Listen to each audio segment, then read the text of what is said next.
pas d'argent. On n'avait pas de... Pendant les 5 premières années d'Alibaba, on ne gagnait pas d'argent. On n'avait pas de business model. Alors, j'ai dit à l'équipe, ne pensez pas aux revenus que vous pourriez gagner aujourd'hui. Si nous voulons être une entreprise pérenne sur le long terme, la seule chose qui doit nous préoccuper, ce sont nos clients.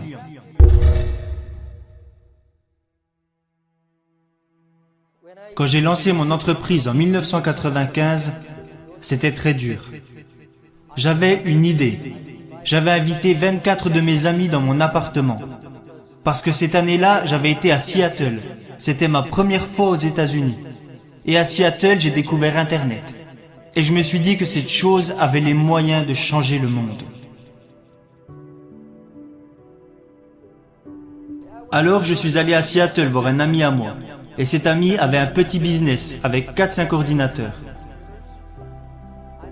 Je n'avais jamais touché d'ordinateur avant ça parce qu'ils étaient bien trop chers pour moi. Et aussi beaucoup trop compliqués. Alors mon ami m'a dit, regarde, ça c'est Internet. Et il m'a dit, regarde, tape ce que tu veux. Je lui ai répondu, non merci, il est bien trop cher pour moi. J'ai peur de le casser, je ne sais même pas comment l'utiliser. Il m'a dit, tu sais Jack, ce n'est pas une bombe. Tape juste ce qui te passe par la tête. Alors le premier mot que j'ai tapé, c'est le mot bière. Je ne bois même pas de bière et je ne sais même pas pourquoi j'ai écrit ça. Je suis tombé sur des bières américaines, des bières allemandes, japonaises, mais il n'y avait rien sur les bières chinoises. Alors j'ai tapé le mot Chine. Il n'y avait aucune information sur la Chine. Et là je me suis dit, pourquoi ne pas mettre sur Internet des informations sur la Chine? Ça c'était l'idée de départ. Alors je suis retourné en Chine et j'ai démissionné de mon travail. J'étais professeur. Cela faisait 6 ans que je donnais des cours à l'université. Alors j'ai invité 24 de mes amis dans mon appartement. Après 2 heures à leur expliquer ce que je voulais faire avec Internet, 23 de mes amis m'ont dit de laisser tomber. Ils m'ont dit, ça ne marchera jamais parce qu'il n'y a pas d'Internet ici et parce que tu ne connais rien sur les ordinateurs. Alors pourquoi veux-tu te lancer là-dedans? Et un de mes amis m'a dit, Jack, si tu veux le faire, fais-le. Et si ça ne marche pas, ben reviens en arrière. Et après y avoir pensé toute la nuit, je me suis dit, je vais le faire. Parce que la plupart des gens ont des idées originales le soir, mais quand ils se réveillent au petit matin, ils retournent simplement à leur travail. On se devait de faire les choses différemment. Alors à partir de ce moment, j'ai lancé mon entreprise avec l'aide de 2000 $ que m'avaient donné mes amis. C'est comme ça que tout a commencé.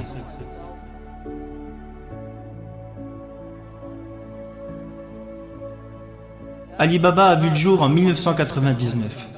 Et depuis que j'avais commencé mon aventure d'entrepreneur en 1995, j'avais échoué sur tous les projets que j'avais lancés. Alors, en 1999, j'ai eu une idée et je me suis dit, la Chine s'apprête à rejoindre l'économie mondiale. Et beaucoup de produits fabriqués en Chine vont se vendre en dehors de nos frontières. Alors si je pouvais créer un site qui aiderait les entreprises chinoises à vendre leurs produits à l'étranger et qui aiderait dans le même temps les petits business d'autres pays à vendre partout dans le monde, c'était ça mon concept. Alors en 1999, j'ai lancé Alibaba, dans mon petit appartement. Les 2000 $ qu'on m'a donnés provenaient principalement de mes parents et de quelques amis. En cumulant tout, ça faisait environ 2000 $. Mais vous savez, quand j'ai lancé une levée de fonds, même celle que nous avons faite sur la bourse de New York où nous avons levé près de 20 milliards de $, j'ai dit aux investisseurs, notre ordre de priorité est numéro 1, nos clients, numéro 2, nos employés et numéro 3, nos actionnaires. Et les gens me disaient que ça allait à l'encontre de la philosophie des investisseurs américains. Un des investisseurs m'a même dit, Jack, vous savez, si j'avais su que nous étions 3e dans l'ordre de vos priorités, je n'aurais pas acheté d'actions. Je lui ai répondu, eh bien monsieur, s'il vous plaît, vendez-les. Parce que je crois qu'il y a énormément d'argent dans ce monde. Il y a même trop d'argent dans ce monde. Et nous voulions seulement l'argent de personnes qui croyaient en notre vision et en notre mission. Parce que pour moi, si le client est heureux, les employés sont heureux et l'actionnaire sera lui aussi heureux. Mais si l'actionnaire est heureux d'abord, cela ne veut pas dire que le client et que l'employé seront heureux.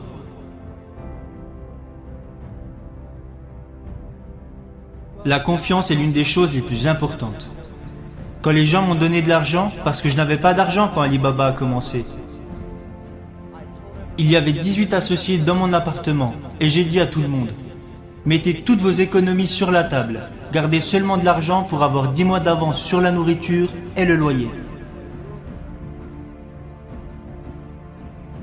Et n'empruntez pas d'argent à vos amis ou à votre famille, parce que je ne veux pas mettre vos parents ou vos amis à la rue à cause d'Alibaba.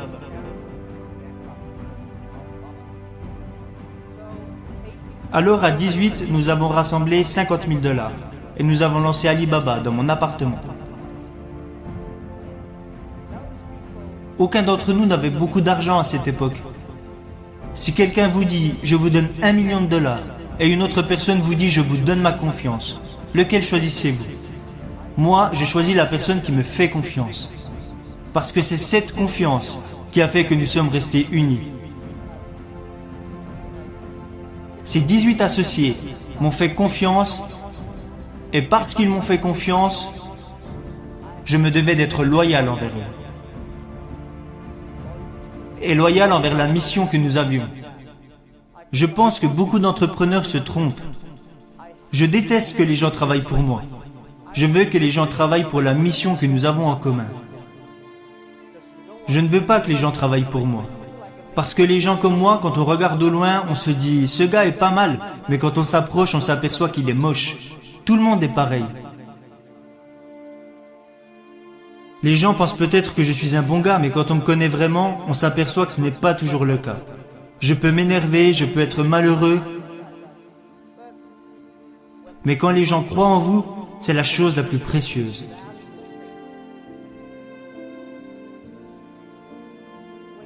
Quand vous démarrez un business, vous réalisez que la plupart des gens autour de vous s'inquiètent bien plus que vous. Quand j'ai lancé Alibaba, mes parents étaient inquiets, ma femme était inquiète, mes amis étaient inquiets, tout le monde s'inquiétait, et ils s'inquiétaient sur beaucoup de choses. Moi, la seule chose qui m'inquiétait, c'était de décevoir les personnes qui croyaient en moi. Quand nous avons commencé Alibaba, il y avait beaucoup de choses qui inquiétaient les gens. On me disait, vous n'avez même pas de système de paiement. Les gens ne font pas leur achat en ligne, ils achètent en face à face.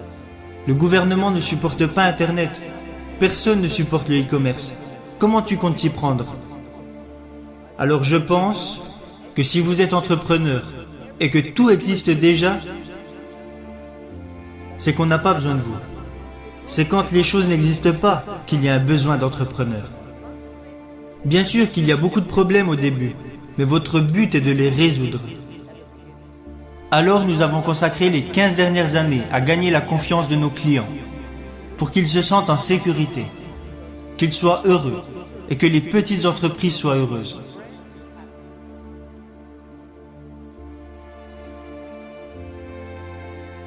Concentrez-vous sur vos clients.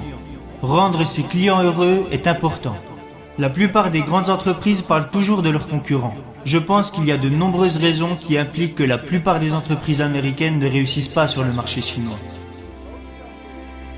Une de ces raisons est qu'ils passent trop de temps à vouloir rendre leurs boss heureux, plutôt que de rendre leurs clients heureux. Ils passent trop de temps à vouloir être les meilleurs, sans avoir de stratégie à long terme. Alors qu'en tant qu'entrepreneur, votre priorité absolue doit être vos clients.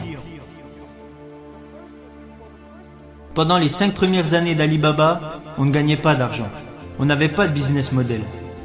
Alors, j'ai dit à l'équipe, ne pensez pas aux revenus que vous pourriez gagner aujourd'hui.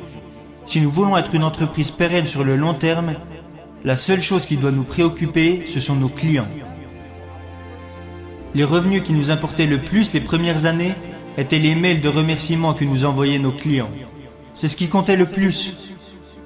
Parce que nos clients nous envoyaient des mails pour nous remercier et nous dire qu'on était géniaux.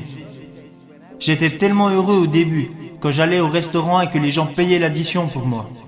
Il y avait souvent des petits mots qui disaient « Jack, merci beaucoup. Je sais que vous ne gagnez pas d'argent, mais nous, on se fait beaucoup d'argent grâce à votre site. » J'adorais ça.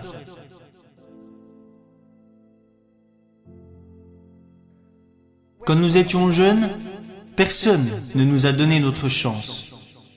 Maintenant, nous sommes énormes. Notre devoir est de donner la chance aux jeunes. Les jeunes peuvent faire un bien meilleur travail que nous le faisons.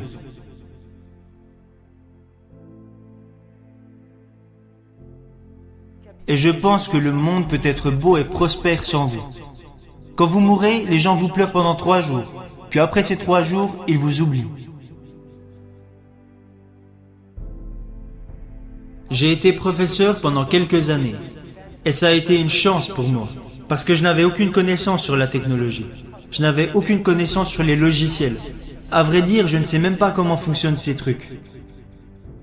Je ne connaissais rien à la comptabilité, ni au marketing. J'avais très peu de connaissances au final. Mais les choses que j'ai apprises de mon métier de professeur, c'est qu'un professeur veut toujours que ses élèves aient plus de succès et deviennent meilleurs que lui. Ça m'a servi quand j'étais à la tête d'Alibaba. Quand j'embauchais des gens, je cherchais seulement des personnes qui étaient plus intelligentes que moi. Aujourd'hui, je donne beaucoup de conseils à mes collègues. Quand ils embauchent quelqu'un, il n'y a qu'une chose à regarder. Regardez ce jeune homme. Si vous pensez qu'il pourrait devenir votre boss, si vous vous dites, dans 5 ans, ce gars-là pourrait être mon boss, alors embauchez-le. J'adore parler pour partager mes connaissances. Quand vous êtes professeur, vous n'en savez pas beaucoup plus que les autres parce que tout ce que vous apprenez, vous le partagez. Peut-être que certaines personnes n'aiment pas ce que je dis, mais mon job n'est pas de rendre les gens heureux. Mon job est de faire réfléchir les gens. Et c'est ce que nous avons fait. Si ce que je vous dis vous sert, alors retenez-le. Si ce n'est pas utile, oubliez-le. J'aime être avec des entrepreneurs. Parce que vous me rappelez les 18 dernières années difficiles que nous avons vécues. Et je crois véritablement en la chose que je vais vous dire maintenant.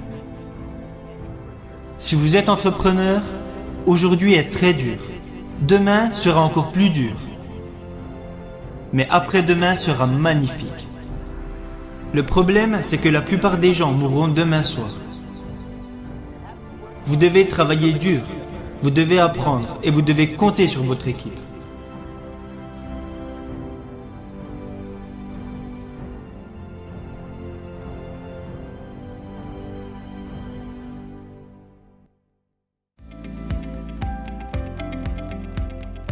Bienvenue sur notre